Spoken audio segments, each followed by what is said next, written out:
It was a 10-year-old girl named Maya, wearing a faded red apron that was 2 sizes too big. Standing in the middle of a sea of tuxedos and silk gowns, she looked up at the coldest man in tech, billionaire Julian Vane, and asked 6 words that shattered the evening. "Sir, would you like to dance?" The Grand Regency was dripping in old money luxury crystal chandeliers, live jazz, and the smell of expensive perfume and ego. This was the Innovators' Ball, an event where the elite gathered to talk about changing the world while stepping over the people who actually cleaned it. Maya's mom, Sarah, was one of those people. She'd worked double shifts as a server for years, trying to keep a roof over their heads in a city that felt like it was trying to price them out. Tonight, Sarah had no choice but to bring Maya along, whispering, "Stay in the kitchen, baby. Stay invisible." But Maya was never good at being invisible. She had rhythm in her bones and sunshine in her eyes. To Maya, the music in the ballroom wasn't background noise for networking, it was an invitation. Julian Vane sat at table 1. He was the man everyone wanted to be, yet he looked like he wanted to be anywhere else. 10 years ago, Julian had lost his daughter in a tragic accident. Since then, the press called him the Ice King. He didn't smile, he didn't small talk, and he certainly didn't dance. While the important people were busy showing off their wealth, Maya slipped through the velvet curtains. She didn't see a billionaire, she saw a man who looked lonely. As she walked toward him, the room went quiet. You could hear the ice clinking in glasses. People started whispering, "Is that a staff member's kid?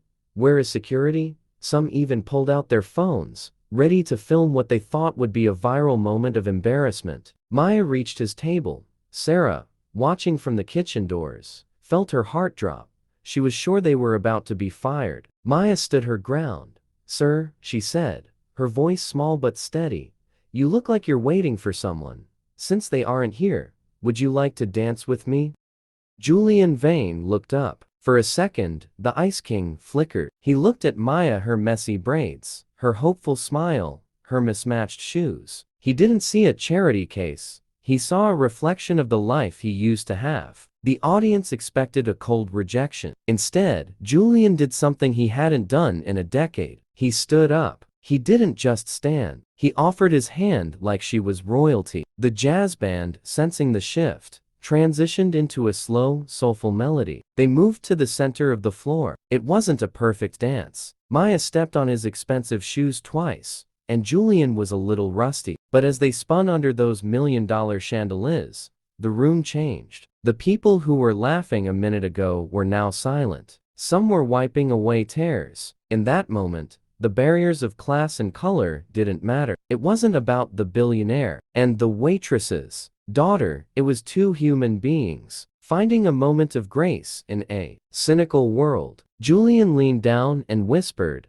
"Thank you, Maya. I'm waiting for this dance for a long time." The dance ended, but the story didn't. Julian didn't just sit back down. He took the stage. He announced the Maya Grace Foundation, a multi-million-dollar scholarship fund for kids in the city who had the talent, but not the means to chase their dreams. And Sarah, she didn't lose her job. She became the foundation's first director. We live in a world that tells us to know our place. A world that tells us to stay behind the velvet rope and keep our heads down. But Maya reminds us that bravery doesn't always roar. Sometimes, bravery is just a 10-year-old girl in a red apron who refuses to believe she doesn't belong in the room. So next time you feel like you're invisible, remember Maya, don't wait for an invitation to the dance. Walk out there and ask for it, because you never know whose heart you might just melt.